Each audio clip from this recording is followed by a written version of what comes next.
Lo dijo en la primera hora. Ok, en medio de todo esto, como digo, Ecuador está bajo ataque, es clarísimo aquello. Digamos, hay algo que destacar. Ayer el comportamiento de la Asamblea. Yo creo que es interesante lo que pasó ayer en la Asamblea.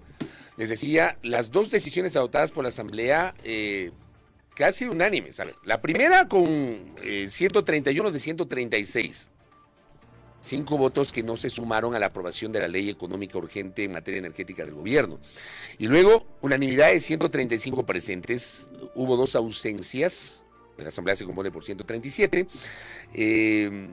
para aprobar una resolución de respaldo institucional a las últimas decisiones adoptadas por el presidente Noboa en materia de seguridad. El asambleísta Adrián Castro está con nosotros, él representa la provincia de Azuay. Tenemos audiencia en la provincia de Azuay a través de nuestra frecuencia 98.9 FM estéreo, así que saludos a los amigos de la Morlaquía que siempre se conectan con nosotros a través de la señal de Armónica FM y también de las plataformas digitales de Primera Plana. Y corríjame, Adrián, si estoy equivocado, usted que llegó como independiente, hoy forma parte de esos 25 legisladores del bloque de ADN, ¿verdad? Bienvenido, buen día. Gracias, buenos días, Fabricio, Belkis, a todos los amigos que nos están escuchando ya desde sus oficinas de este momento, algunos desde sus casas.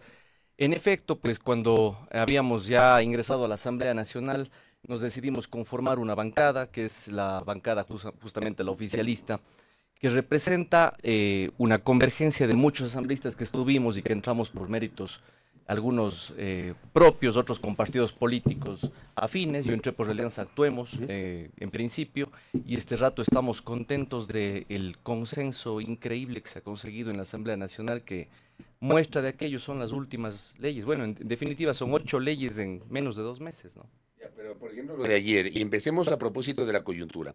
¿Qué significa ese pronunciamiento de la Asamblea? Está claro que es un pronunciamiento institucional que no tiene eficacia jurídica, pero termina siendo un pronunciamiento político que tiene su potencia desde esa visión política. ¿Es un apoyo irrestricto de la Asamblea al gobierno en este momento de crisis de seguridad asambleísta?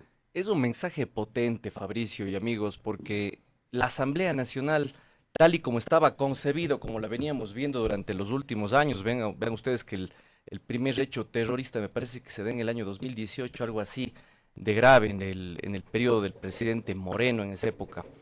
Pero fíjense la diferencia de la institucionalidad. Independientemente de los momentos, creo que hoy el gobierno nacional ha merecido el respaldo mayoritario de la gente porque tomó la decisión acertada. El decreto 111 no es sino una respuesta de la Asamblea y del gobierno, de las Fuerzas Armadas, de la policía, de todo el Ecuador, hacia algo que no se llama GDO, algo que se debe denominar con su nombre y apellido, son terroristas. Y ayer lo dije cuando hacía la exposición de la moción, porque sin duda alguna que cuando se le ha dado este nombre de GDO, hasta ellos se presentan así. Entonces, como que se ha conformado una institucionalidad de ellos, somos el GDO. No, ese nombre tiene que desaparecer de la Policía Nacional, nunca más se le tiene que denominar así, son terroristas. Y eso se plasma en un decreto, y cómo no vamos a estar de acuerdo. Por eso el mensaje de la Asamblea fue potente. Y el día anterior, el comunicado que se hizo de unidad de las bancadas fue para mí mucho más importante incluso, porque le dijimos al país, salgan, defiéndanos, juéguense la vida, y nosotros estamos dispuestos a concederles amnistías a los señores policías y las Fuerzas Armadas, porque de hecho nosotros sabemos que hay por ahí uno que otro juez que está haciéndole quedar mal a un enorme grupo de jueces probos en este país, más bien a jueces amenazados en otros casos, pero otros que son vendidos a las mafias. Entonces, si es que el día de mañana uno de estos policías y militares, por cumplir su tarea, cae donde uno de estos sinvergüenzas, que son parte de lo que está pasando, y le sentencian como le pasó a Santiago Olmedo, pues la Asamblea tiene que dar una respuesta inmediata. Y ese es el mensaje a la Policía Nacional y a las Fuerzas Armadas en realidad. Adrián, buenos días.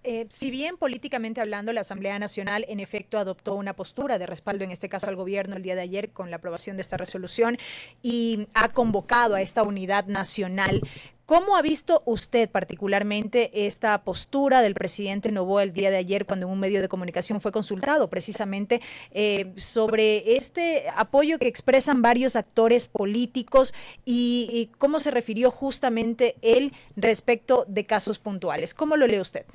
Bueno, las expresiones del presidente de la Así es. República. Yo considero que el presidente es, no nos olvidemos nunca de esto, porque a ratos, bueno, uno también como abogado y dentro del ámbito constitucional siempre pues está consciente de que el presidente es el comandante en jefe de las Fuerzas Armadas. Él tiene que mostrar absoluto liderazgo, seriedad, frontalidad, sobre todo en estos momentos en donde la gente no quiere tibiezas y probablemente expresar su posición absolutamente recta en sus criterios es lo adecuado en momentos en donde el país necesita ese tipo de mensaje, ¿no?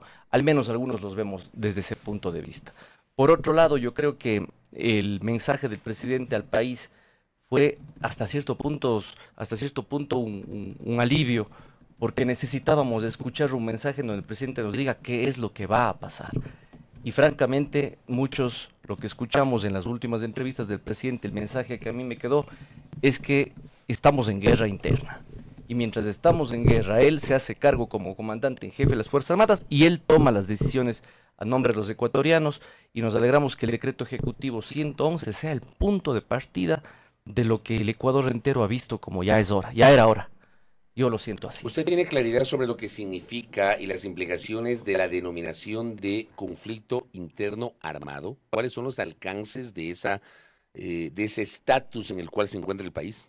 Por supuesto que sí, Fabricio. Esto abre la puerta a que primero se activan convenios internacionales como el de Ginebra. Allí hay 4 protocolos de actuación, entre otros, le permite al país primero, pues, una vez que detecta o determina cuál es el enemigo que está dentro del territorio ecuatoriano, una vez que define exactamente creo que son más de 21 grupos terroristas, ¿no es cierto?, dentro del decreto ejecutivo, lo que las Fuerzas Armadas pueden hacer en este momento, utilizar todo el aparataje y toda la fuerza para defender a los ecuatorianos e incluso permitir el apoyo internacional dentro del país. Es una medida que no se tomó antes. Antes vivíamos de estados de excepción. Yo les pregunto a los ecuatorianos, ¿qué sacamos con los estados de excepción? Nada, absolutamente nada. Pero si el estado de excepción, que son medidas duras, ¿no? Tenemos toques de queda, hay un montón de afectación a comercios y más, pero si ese sacrificio que hacemos los ecuatorianos no viene acompañado de una buena dosis de fuerza para estos sinvergüenzas, no hemos sacado nada. Así que yo creo que estamos en lo correcto. Yo le preguntaba si había claridad y si esto se debatió también en el Parlamento a propósito de esta resolución, si había claridad sobre los alcances, porque me parece que hay muchas dudas sobre hasta dónde pueden llegar los militares. O sea, está claro que, y lo ha dicho el jefe del Comando Conjunto, estos grupos hoy denominados terroristas, estos grupos de delincuencia organizada que son identificados como organizaciones terroristas oficialmente por el Estado ecuatoriano, son objetivos militares, ha dicho el jefe del Comando Conjunto. ¿Pero qué significa el ser objetivos militares? ¿El militar puede coger el fusil y tirar a matar? ¿O cómo es la cosa? Porque yo creo que esto sigue siendo materia de una discusión asambleísta. Como en un conflicto bélico, como en los convenios internacionales de guerra internacional, en donde las fronteras, si es que el enemigo se rinde, se le apresa, se le detiene, pero si es que el enemigo ataca, hay que repelerle. Así dice las reglas del derecho internacional, y lo mismo pasa en un conflicto armado interno, en un conflicto interno, en donde, lógicamente, si es que el enemigo, que son más de 20 terroristas, 20 grupos terroristas, atacan a las Fuerzas Armadas y no se rinden, pues simplemente hay que abatirlos. Así de simple. Por eso la Asamblea ha tomado esa decisión firme de que procedan porque van a tener un respaldo institucional. Y lo malo hubiese sido que una bancada diga, yo me opongo. No, ustedes vieron el día de ayer, hay un respaldo absoluto, total de la Asamblea Nacional. Aquí no apareció absolutamente nadie que salga con un discurso romántico a decir que no pueden hacer eso. No. Otra cosa es que haya un exceso contra un inocente. En esos casos, lógicamente, aplican otro tipo de medidas jurídicas. Pero estamos hablando de grupos plenamente identificados, y ahora sí hay que decirlo, ¿no? La policía y las Fuerzas Armadas tienen inteligencia. Y este rato la inteligencia, mire lo que sucede en mi provincia de La Suaya, en Ponce Enríquez. Yo me reuní con las Fuerzas Armadas y la policía. Me dijeron, ¿sabe qué, doctor? Tenemos todo listo, el operativo listo en Ponce Enríquez. Con el tema de minería ilegal. Tenemos todo listo. Y el rato que entramos, y a veces dice, queremos actuar incluso en flagrancia, ya no hay nada porque se nos filtra todo. Pero lo más grave de todo es que cuando necesitan una orden de allanamiento, no hay fiscal que se atreva, escúcheme esto, no hay fiscal que se atreva en Ponce Enríquez a firmar una orden de allanamiento. Esa es la realidad del país. Y así me lo dijeron las Fuerzas Armadas y la policía. Es gravísimo, es extremadamente grave. ¿De dónde se financian estos grupos, además, Fabricio y Belkis? Por favor, está más claro, la minería ilegal, la venta del oro, de ahí sale obviamente toda la plata para comprar las armas. Y ayer nos enteramos pues de que muchas de las armas de estos grupos terroristas están saliendo desde nuestra frontera sur. Eso es también un trabajo que ya tiene que activar Cancillería y obviamente con los órganos del Perú, con los organismos del Perú. Correcto. De otro lado, ya en materia legislativa como tal, como parte de esta resolución, ustedes han ratificado este compromiso, digamos así, de actuar con celeridad, han dicho ustedes, en la adopción de normas que contribuyan a garantizar la seguridad de la ciudadanía. ¿Estarían en espera del envío de este paquete de reformas al Código Penal que ha planteado el presidente de la República y que, claro, sabemos, constan en este primer paquete de preguntas de consulta popular? ¿O hay temas inmediatos, digamos así, que están ahora mismo en manos de la Asamblea que puedan contribuir en esta lucha? Bueno, para mí el más importante que hemos aprobado, más allá del mensaje que dimos ayer, que para mí ya es obviamente lo que representa este rato la Asamblea Nacional, hace un par de semanas la Asamblea aprobó la reforma parcial al artículo 158 de la Constitución, que ahora va a pasar a referéndum, en donde aprobamos la salida de Fuerzas Armadas de los cuarteles para que nos defiendan en las calles. Correcto. Y se tomen las cárceles del país. Además agregamos algunos tipos penales como la minería ilegal, que era parte de los aportes que recibieron los proponentes de nosotros cuando habíamos sugerido que no nos limitemos a cierto, había un número taxativo de delitos y nosotros alargamos muchísimo más el ámbito de las Fuerzas Armadas, ¿no? Pero esa fue la más importante. Y ahora, el día de ayer, antes de ayer, cuando decíamos el comunicado, hubo un consenso de todas las bancadas para agilitar los procesos. Ahora, el Ecuador tiene que conocer que hay más de 40 procesos de reforma al Código Integral Penal. Imagínense ustedes. Entonces, el CAL resolvió que se unifiquen. Claro, probablemente ustedes me dirán, por ahí saldrá el proyecto en donde se reforma un artículo.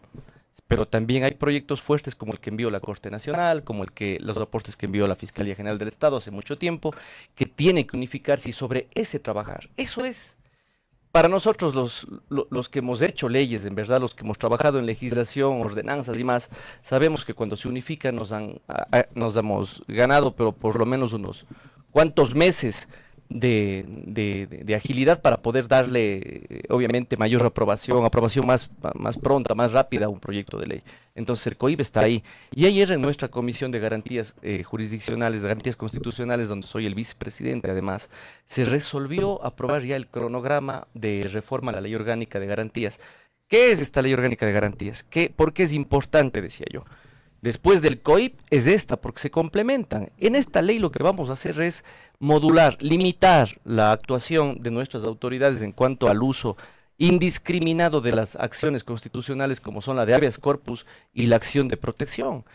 El máximo líder de uno de los grupos terroristas que se acabó de escapar hace poquísimos días tenía 6 detenciones anteriores. ¿Cuál de los dos?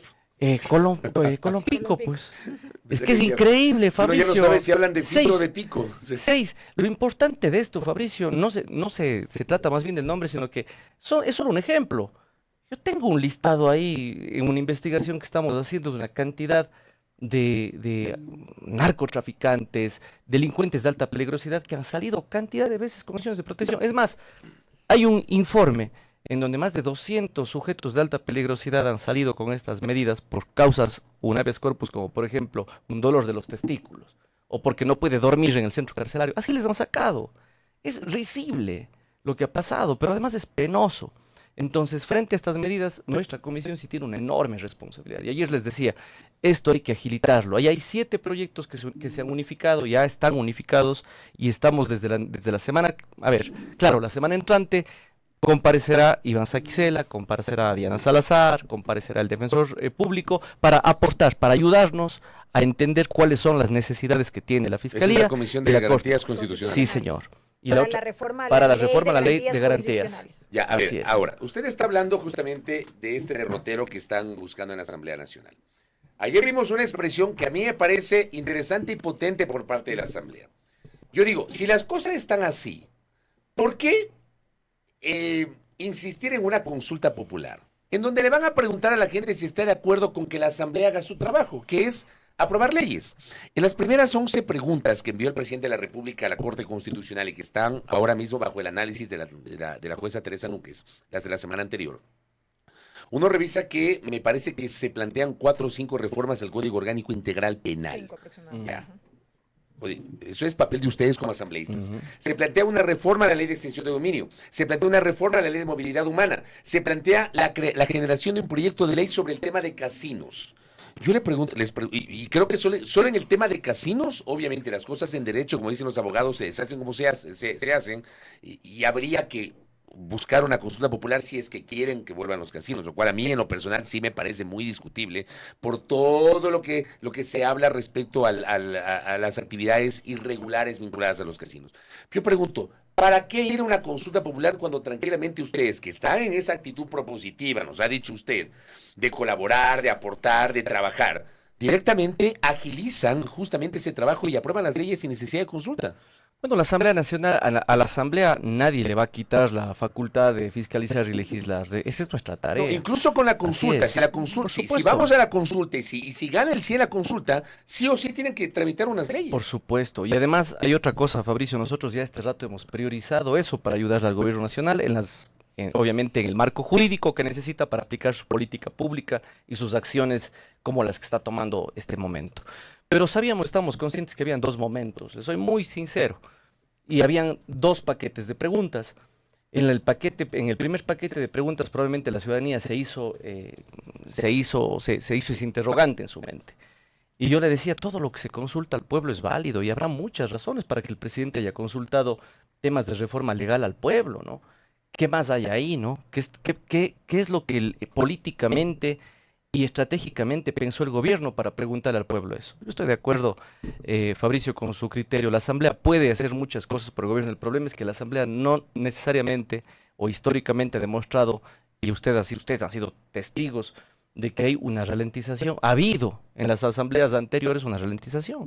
Pero al menos hasta ahora esa no es la realidad respecto de la relación esta no es la tónica. legislativo. Esta no es la tónica. Hoy existe sin duda alguna una visión clarísima de 137 asambleístas que estamos enfocados en sacar adelante esto, pero muy probablemente el gobierno tuvo esa preocupación también en su momento de decir, bueno, que el pueblo diga si es que eso no es de esto importante, y sabíamos muy bien que venía el segundo paquete, soy muy sincero, y el segundo paquete de reformas, a mí francamente me parece que está bien traído a la consulta, porque básicamente es lo que ha pedido la gente. Corrigió básicamente lo que se planteó en el primer paquete, digamos que corrigió de alguna manera. No es una corrección, no es una corrección. Habían 2 momentos y nosotros lo sabíamos, obviamente que no podíamos salir a decirlo inmediatamente, pero todos sabíamos, dentro de nuestra bancada al menos, que cuando conversamos con el presidente de que iban a haber 2 momentos de presentación de las consultas, de las preguntas de la consulta.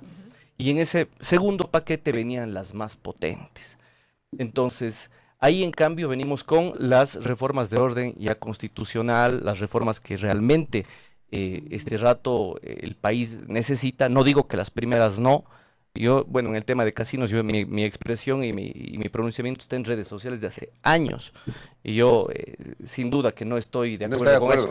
Sin duda, pero eso es un tema ya democrático. Mire, estamos en un país en donde uno no puede ser, pues, moneda de oro y decir que todo está muy bien. No. Hay cosas en que uno no puede estar de acuerdo, ¿no? Aquí hay que decirlo. Pero hay preguntas que son absolutamente necesarias. Usted acabó de decir. Pero yo creo que del segundo paquete, del primer paquete a mí me parece que se pueden ahorrar tranquilamente la consulta. Del segundo paquete hay temas que abren el abanico del debate público. El tema laboral, por ejemplo, las modalidades contractuales, el trabajo por horas, el tema de la extradición, el tema de que el presidente no envíe proyectos de urgencia solamente económicos, sino también que se abre el abanico a otro tipo de proyectos. Yo creo que eso está bien, incluso para generar un amplio debate sobre eso, que plantea reformas constitucionales, el tema del arbitraje, el combate a la minería ilegal, todo lo que usted quiera. Pero el primer paquete a mí me sigue haciendo ruido porque de alguna manera quieren preguntar lo obvio, lo que ustedes tienen que hacer como legisladores, Adrián. Pero el presidente el gobierno nacional tiene, estoy seguro, sus muy buenas razones para consultarle al pueblo, Fabricio. Y lo que usted le pregunta al pueblo está bien. ¿No termina siendo una intención de legitimarse, una suerte de medidor político, una suerte de primera vuelta frente a las elecciones de febrero del 2025? Yo creo que no, Fabricio, digo sinceramente, porque si es que hubiesen sido solamente esas preguntas, a lo mejor mucha gente se quedara con la duda, pero como son es un número importante de preguntas dentro de las cuales existen algunas como las que usted acabó de mencionar y que estoy totalmente de acuerdo, ya se desvanece la hipótesis, ¿no? ahí se rompe ese silogismo. Yo creo que Bueno, yo creo que se desvanece al incluir incluso la pregunta de extradición. Yo creo que el presidente ha desvanecido algunas presunciones que se generaron respecto de la alianza política en la Asamblea Nacional. Y usted sabe a lo que me refiero. En el tema de extradición, incluso algunos colegas en sus columnas de opinión refirieron esto, que a Noboa no le interesa poner el tema de la extradición, pero lo ha puesto finalmente en este segundo paquete. así es. Y mire, Fabricio, no nos olvidemos de otra cosa, ¿no? El gobierno nacional, dentro de la hoja de ruta de este proceso legislativo, en donde el presidente es colegislador, no nos olvidemos de eso, ya están 2 leyes urgentes aprobadas este momento. El artículo 158 que fue reformado por la Asamblea necesita referéndum, o sea, necesariamente tenemos que ir a la consulta popular, ¿no? Entonces, aparte de lo que usted acaba de mencionar, había una obligación de consultar al pueblo sobre este particular, que creo que para mí es uno de los más importantes, y este momento, el tema de la extradición no fue solamente un planteamiento de una bancada lo hizo oficial, incluso la apoyamos con todas las firmas del caso, hay que decirlo, pero hay muchos otros temas que estaban ahí, y no es descubrir el agua tibia. Estos temas que se están tratando ahí debían haberse consultado hace mucho tiempo. Usted creo que lo dijo en algún momento, Fabricio, deberían consultar sobre esto, yo lo escuché, y aquí están los temas.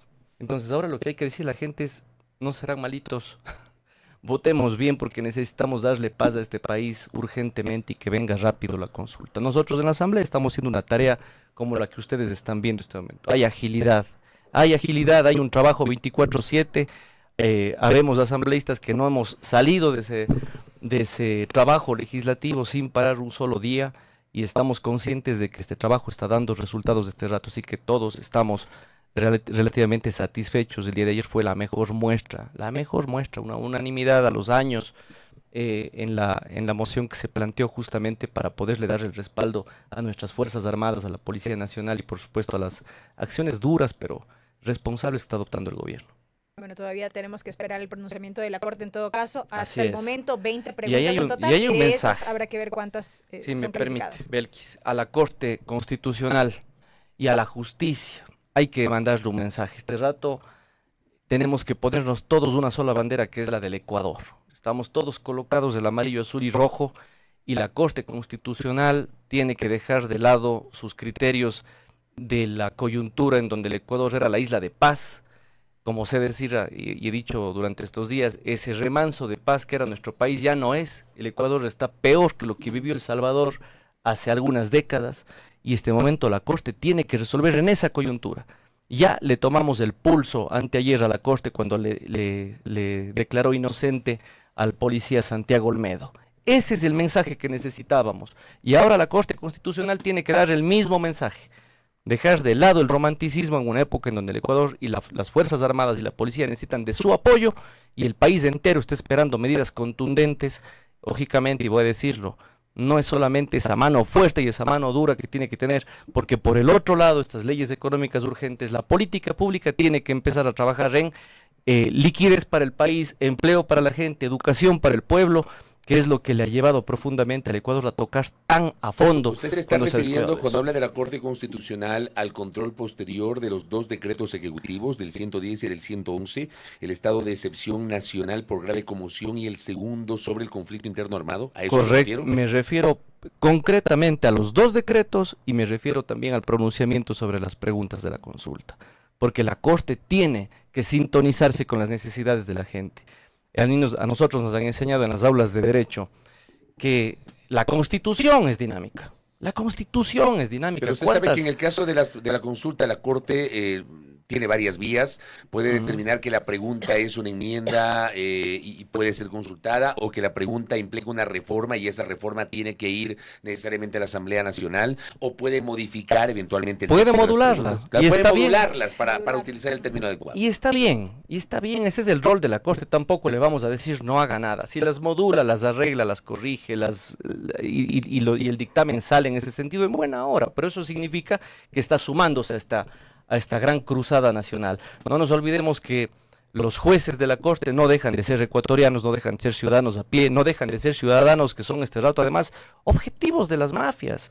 ¿Cuántos jueces y fiscales han muerto en este país, lamentablemente? Por ellos hay que hacer estas cosas, por todas las familias que han perdido a un ser querido. Adrián, y cierro solamente con esto, porque recibí un mensaje de un oyente, muy crítico con, sobre todo la primera parte de su alocución para justificar el estatus que estamos viviendo, y me decía, las reglas de un conflicto armado interno son totalmente diferentes a las de un conflicto armado internacional. La ciudadanía necesita saber el alcance de lo resuelto y sus consecuencias. El discurso que solo hace apología de la violencia y le dice a la sociedad que en este momento todo se puede por un decreto es falso y muy peligroso. No, ¿Cómo Mauricio, aquí no estamos hablando de protesta social, ni que salió la X agrupación a lanzar piedras, ni mucho menos. Aquí nos están lanzando bala.